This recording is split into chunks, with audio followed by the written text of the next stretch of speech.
আসসালামু আলাইকুম। জব এডুকেশনের পক্ষ থেকে সবাইকে স্বাগতম।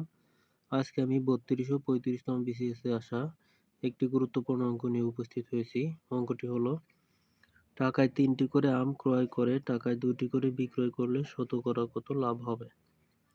তাহলে শতকরা লাভের হার সমান ১০০ গুণ ক্রয় মূল্য মাইনাস বিক্রয় মূল্য ভাগ বিক্রয় মূল্য। এখানে ৩টি করে আম ক্রয় করে, তাহলে ৩ মাইনাস বিক্রয় মূল্য, তাহলে ২টি করে আম বিক্রয় করে ২ ভাগ বিক্রয় মূল্য, এখানে টাকায় ২টি করে বিক্রয় করে, তাহলে ২।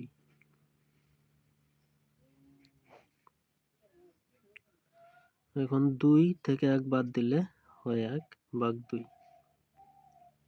এখন ২ দিয়ে ১০০কে ভাগ করলে হয় ৫০, ৫০ দিয়ে ১কে গুণ করলে হয় ৫০। তাহলে লাভের হার যেহেতু, তাহলে পার্সেন্ট হবে, তাহলে ৫০%। তাহলে শতকরা কত লাভ হবে? শতকরা ৫০% লাভ হবে। এটাই হলো অ্যান্সার।